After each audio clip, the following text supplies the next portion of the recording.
I don't think I have to remind you, it has been 40 days since those kids were killed at that home on King Road.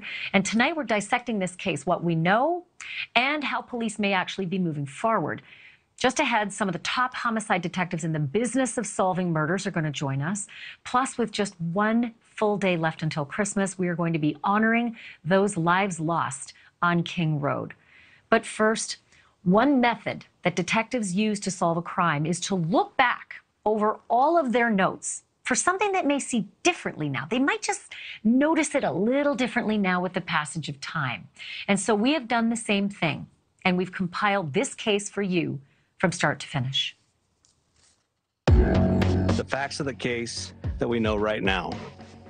We know that these homicides occurred in the early morning hours of Sunday, November 13th.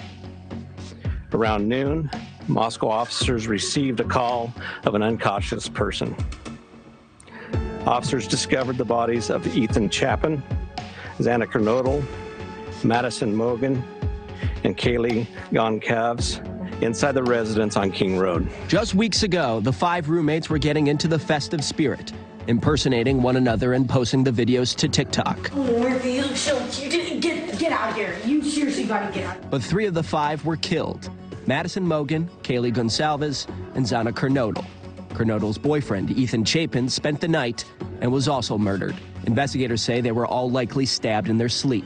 2 roommates apparently slept through the whole ordeal, according to officials. Upon waking up the next morning, they first called their friends over to the house for help, believing one of the victims had just passed out. Then they called 911. At this crime scene, we collected 103 pieces of individual evidence.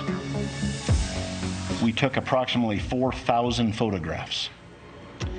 We've conducted multiple 3D scans of the residence, and we have hundreds of hours used by technicians and investigators, including our forensics team and detectives from multiple agencies. Police saying today that the investigation into the murders of 4 University of Idaho students is progressing. Law enforcement conducting 150 interviews and processing more than 1,000 tips.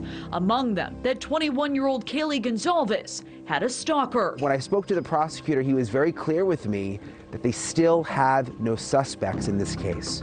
Are there persons of interest and people that the investigators are looking at? I think it's fair to say that there have been people of interest to the investigators, and everyone that they've identified so far, they've been able to exonerate. Perhaps exonerate isn't the best word, but they've been able to eliminate them as being an actual suspect. An emotional vigil remembering the University of Idaho murder victims. With the killer still on the loose, security was tight with metal detectors and police closely watching from the ground and from balconies inside the arena. The parents of the victims are distraught. I would like to start by saying my name is Stacy Chapin. I'm Ethan's mom. The circumstances that bring us here tonight, they're terrible. The hardest part, we cannot change the outcome. This morning, there's new information that could help solve the murders of 4 college students in Moscow, Idaho. Police are looking for a 2011 to 2013 Hyundai Elantra just like this, but we don't know the license plate number.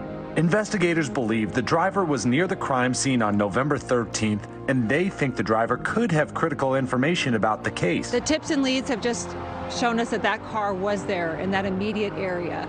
So whoever was in that car may know who might have owned that car. Any of that information is extremely valuable to us right now because it could be really significant in solving this case. Kaylee Goncalves was supposed to be among those in caps and gowns today, including many fellow members of the Greek system. I'm really glad that the president brought them up, especially Kaylee. She was supposed to be here, so just thinking about her. It is eerily quiet at the University of Idaho. With graduation over and most finals moved online, there are almost no students on campus. 1 month after the brutal murder of 4 students, and their families are anxious for any information. Victim Kaylee Goncalves' parents met with the investigators just yesterday, according to their attorney. Have you or the family received any new updates on the investigation?